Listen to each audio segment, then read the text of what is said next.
Hi, I'm John Stevenson, and we're going to be talking about the Old Testament story. I'd like to begin with what I'm going to refer to as prehistory, and that doesn't mean that it's not historical. It just means that I'm not able to assign a specific date to it, even really generally speaking. And that's Genesis chapters 1 through 11. Now, Genesis chapter 1 through 11 are going to give us some important things. I do think they take place in history, but I can't really tell you exactly when they take place, sometime in the ancient past. First of all, there's the creation. I can't tell you when the creation took place, but that's described in the Bible, where in the beginning God creates the heavens and the earth, and He brings all things into being. He creates man in His image, and male and female He creates them. So that's all within the scope of creation.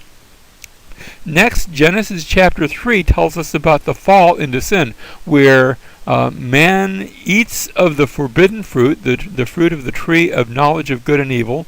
His wife is tempted by the serpent. She eats and he eats with her. They fall into sin, and as a result they are cast out of the Garden of Eden. The next thing that Genesis speaks about, the growth of the human race, and eventually the next big event is the flood, where God brings to an end all of human life. Now, human life had been growing for hundreds and hundreds, if not thousands of years, and then God brings it all to a close, saving only Noah and his family, 8 people. Noah, his wife, his 3 sons, their wives, they are saved through the flood, through the building of the ark.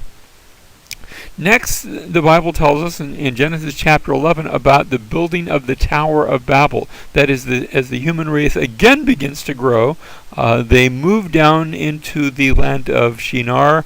That's the area we know as Mesopotamia. We've already described that land. And there build a tower and a city, the city of Babel. Now, it sounds an awful lot like Babylon. The reason it sounds like it is because it's the same place. Babel or Babylon, just 2 different ways of saying the same name. And the Tower of Babel, and it is there that the human languages are divided. Now, not into all the hundreds and thousands that we have today. Those probably continue to grow and divide, but initially into a handful, perhaps, I tend to think perhaps 3 major language groups. I take that not only from the Bible, but from the study of philologists who've designated some of the major language families. But the various languages now begin to be divided as the human race moves out.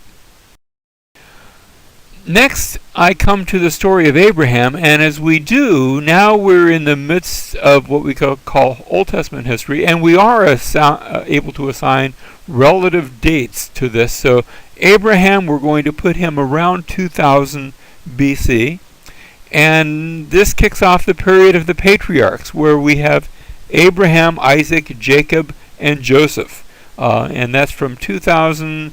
Notice my chart goes to 1500. I just couldn't squish it in quite so much. The next period I'm going to deal with, and I'm painting with a very broad brush date-wise, is the Exodus and the wilderness wanderings. Now, that doesn't take place a whole 500 years. The Exodus I'm going to give the date around 1440, 1450, around there, give or take a few years. And we're talking all BC, 1450 BC, and so our chart says 1500. I'm painting with a very broad brush.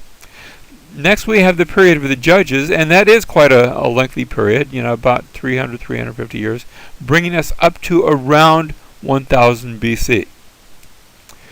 Next, we have the period of the kings of Israel and Judah. Initially, we have kings like Saul and David and Solomon, and then the divided kingdom, where now I have a distinction between Israel versus Judah, and we'll talk about that when we get there. And then after that, first Israel will be taken away into captivity, and then Judah later on will be taken into captivity. The year of Judah's captivity will be 586 BC. Israel a bit before that, 721 BC. And then after they've been taken into captivity, after the Babylonian captivity of Judah, you will also see a return from that captivity. And that's going to be the end of my Old Testament history. Now I'm still 450 years before Christ, but by that time the historical part of the Old Testament will come to a close. Now I can look at the period that I've just laid out, and I can see, first of all, the Torah, that is the first 5 books of Moses, Genesis, Exodus, Leviticus, Numbers, and Deuteronomy. That takes me all the way back to prehistory. Of course, there was, remember, the creation, the fall, the flood, and the Tower of Babel, as well as the period of the patriarchs. That's all summed up in Genesis. And then Exodus, Leviticus, Numbers, and Deuteronomy take me through the Exodus and the Sinai. So that's all within the period of the Torah. Next, I have the historical books, again a very broad designation, beginning with Joshua and Judges and Ruth, and going all the way to Ezra, Nehemiah, and Esther. And at that point, with the Torah and the historical books, I have given the entire historical arena of Old Testament history. But the Old Testament itself is not finished yet. There are 2 more sections. The first of those sections is the poetic books, most of which take place, or most of which are written, I should say, during the period of the kings of Israel and Judah. A little bit of overlap to the return. Remember, there's one of the Psalms that talks about by the rivers by the rivers of Babylon we laid down our harps and we wept. And there's actually one of the poetic books, one of the Psalms again, that is attributed to Moses. So that would go much earlier, but most of the poetic books are going to be during this time frame, during the period of the kings of Israel and Judah. Likewise, the prophetic books. Now, the prophetic books start a bit later. They don't start as early as Saul or David or Solomon. They begin a bit later, and they run a bit later as well, because remember, the last of the prophets are written not during the period of the kings of Israel and Judah, but after the return. We have the books of Haggai and Zechariah and Malachi that are what we call post-exilic books. They're after the return from the Babylonian captivity. And so those 2 sections, the poetic books and the prophetic books, notice are written relatively late in the Old Testament history. Now, what I also want to do is speak of the covenantal history. And we'll have much more to say about the idea of the covenant, but let's just look at it from this perspective. First of all, there seems to be what we could call a creation covenant. Now, Genesis chapters 1 through 5 do not mention the word covenant. So I'm going out on a bit of a limb here, but let me suggest that this covenant relationship is where God gives a land. And now when I say a land, he's not giving the land of Israel, that hadn't been formulated yet, but he's giving them a portion of the earth. He's telling them go out and subdue it, and he puts them into a little place called Eden. So that's the land that God gives them. And I say that's a covenant because Hosea chapter 6 verse 7, looking back at early history and speaking about Israel in their day, says, but like Adam, they, and the they is Israel, but like Adam, they have transgressed the covenant. They have dealt treacherously against me. And even though he's speaking to Israel, he's saying Israel is doing the same thing that Adam did when Adam transgressed the covenant. And for Adam to transgress the covenant means that there had to be a covenant with Adam. And so I've called that the creation covenant. Next, we have what we can call the Adamic covenant. You say, wait a minute, aren't you speaking already of how God made a covenant with Adam? But now I'm speaking of how Adam was removed from the garden, and again, I think there's a hint of a covenantal idea when God makes for them coats of skin and dresses them and gives them promises. And of course, to make coats of skin, he could have just sort of zapped up coats of skin, but I think perhaps what we have is the slaying of an animal, and that suggests perhaps the sacrifice and the making of a covenant. And so here there is a salvation promise that is given to Adam, to Eve, to the whole human race eventually, but although initially the whole human race is just Adam and Eve. Next we have the covenant with Noah. Now we are on firmer ground, excuse the pun, but when we speak of the covenant with Noah, the scriptures actually mention, God says in Genesis 6, I'm going to make my covenant with you, Noah. So this is very specifically mentioned in the Genesis account, and God makes a covenant with Noah, and after he has saved Noah and brought him off the ark, there is a renewal of the land where in that covenant God says, I'm going to make a covenant not just with you, Noah, with your family, with all of life, with the entire planet. And the covenant, the sign of that covenant is the rainbow. It can be seen by everybody on the planet, and it's a promise where he will not destroy the world again with a flood. The next covenant that's mentioned in the book of Genesis is the covenant that he makes now, not with the whole world, but with Abraham. Now, it has whole world implications. Genesis chapter 12, verse 3, he says, in you, Abraham, all the world will be blessed. So the Abrahamic covenant, even though made with one man, has worldwide implications. But in this covenant, God promises Abraham both a seed as well as a land. Now you say, God actually gave a land back in the creation covenant. Here he's doing it again. It's almost like a remaking of the covenant, but now it's with one specific person. It's with you, Abraham. Abraham's going to be the father of a great nation, and that's part of that Abrahamic covenantal promise. Next week, and I had to move to a new slide because it just wouldn't fit all on here. Next we come to the Mosaic covenant. And this is where God brings the Israelites out of Egypt, the descendants of Abraham, Isaac, Jacob, and Joseph. Well, Jacob at least. Joseph only has 2 tribes. But he brings the Israelites now out of Egypt and brings them to Mount Sinai. And there God enters into a covenant with the nation of Israel. And as a part of that covenant, he gives blessings and cursings that will be on them.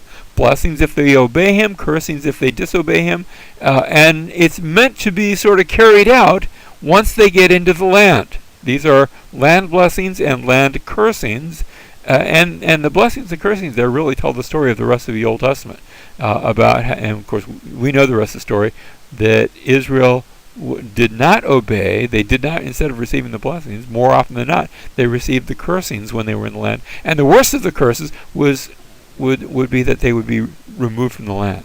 And that's all part of the Mosaic covenant. The next covenant is the Davidic covenant, where God makes a covenant with David, the king, and says to David, I'm going to make you king over the land, and I'm going to make your posterity, your seed, your descendants, continue to have that kingship idea. And there will be, and I think the idea there is there will be the ultimate throne, and I'm going to reign through you, David, and through your seed. And by your seed, not just all your descendants, but especially the one promised descendant. We're starting to see this by this time, that there is promised the one who would be the anointed one, the king, but also the prophet and also the priest, the Messiah. And so David is given that promise that his descendant will be king over the land. And of course, when you say over the land, you're also saying over the world, because the word for land and world are the same thing in Hebrew. As we said, in the Mosaic covenant, there were blessings and cursings, and with the Davidic covenant, there's a promise that he would be king. And yet the descendants of David did not all follow him. And finally, the sin grows to be such that the people of God are removed from the land. First, the northern kingdom of Israel is removed from the land in the year 721 BC, and finally the southern kingdom, where the temple is, where Jerusalem is, they're removed from the land in the year 586 BC, and the temple is destroyed, and the king, David's descendant, is pulled down from being king, and he's removed from the land as well. They are removed from the land. That's the bad news. But the good news is that eventually they are allowed to return to the land. Now, this was part of the blessings and cursings way back in Leviticus 26, where God said, even if you're removed from the land, if you repent, I'll bring you back to the land. And sure enough, we read in the books of Ezra and Nehemiah how they return to the land, and again they rebuild their temple, and again they're planted in the land, and again they have promises. The next covenant that we see, in fact, the last covenant that we see, is the new covenant. The new covenant, and this is the king who dies for his people. and writes the covenant not on tablets of stone like it was with the Mosaic covenant, not with a series of kings like that would follow after David, who some would obey, some wouldn't, but the perfect king, the king who was the ultimate son of David, the king who was Jesus, who gives his life, who dies for his kingdom, and who keeps the covenant and then suffers the penalty for a broken covenant, not because he broke it, but because we had broken it, and now gives salvation to all who will believe, so that all who believe will be treated as though they were covenant keepers instead of the covenant breakers that we really are. That's the story of salvation, and it runs through the entire Old Testament. Now I want to look at one final chart. This came to me compliments of T.J. Campo, a senior pastor at my church. And notice we begin on the left with creation, where God is dealing with all the human race. Of course, all the human race initially is just Adam and Eve. And the purpose here is God saying, "Indeed, as I live," and I'm quoting from Numbers 14:21, "Indeed, as I live, all the earth will be filled with the glory of the Lord." Remember, at creation, you have God, and we can see Him glorified in a grand way as He speaks the universe into existence, as He in 6 days brings creation into being. He puts man in the garden and woman, but then there's sin and there's fall, and creation is now fallen. And as we've seen in those covenantal steps, God promises a people in the person, first in Adam and Eve, but then later on a special people, a select people in the case of Abraham and Isaac and Jacob and the sons of Jacob. And then He promises also to Abraham a land, first Eden, but then later on the land of Canaan, it would become the land of Israel. And he grows His nation and plants His nation in that land, the nation of Israel.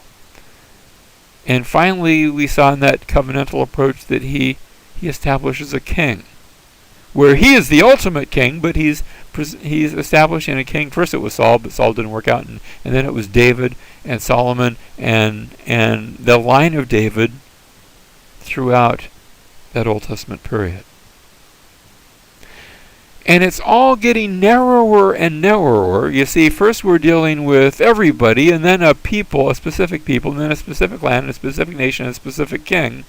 And that takes us to where all of those aspects focus on one point in history, the coming of the ultimate king, who embodied in his person the ultimate nation, who would give the ultimate land and gather to himself the ultimate people by who he is, not by who they are. And that's Jesus. And he died upon the cross. This is the king who, as we said, who died for his kingdom. But then he gives birth to something that is very much like that Old Testament way of describing things. And he gives birth to a people, and yet the message goes out to take that good news to all people. He says to his disciples, he says to his apostles, go out and make disciples of all the nations. This message is not just for Jewish people, or not just the sons of Jacob. It is for everyone. And so the cross turns us from focusing down to a select few. We now go toward all people. And instead of just the land, they are to go out through all the world. In fact, John chapter 3, verse 16 speaks about how God so loved the world that he gave his only begotten Son. And all nations are called to come and believe the gospel, to believe the good news, to believe the one who died in their place and trust in him that they might have eternal life. And he is the king who reigns over all. And so what we have is a movement now to a recreation. In fact, when we get to the book of Revelation, we're going to see the picture of a new heavens and a new earth where righteousness dwells. Jesus himself said, if I be lifted up from the earth, I will draw all men to myself. That's John chapter 12, verse 32. And we see that movement with all people, them going to the world to gather the nations, and Jesus to be the king of the world. So that instead of the temple that we saw in the Old Testament, we come to Jesus and we see he is the temple. He says, destroy this temple, that is my body, and in 3 days I will raise it up. Instead of Israel being described as the vine, as it was back in the Old Testament, for example, in the book of Isaiah, Jesus gets up and he says, I am the vine. If you are connected to me, then you have life. In the Old Testament, the servant of the Lord was often looked at as Israel. But when we come to the New Testament, we see that is all embodied in the person of Jesus. He is the servant of the Lord. And throughout Genesis and Exodus, all the way through the Old Testament, we have this promise of a seed, this promise of descendants. And Jesus is the ultimate seed who was promised throughout the Scriptures.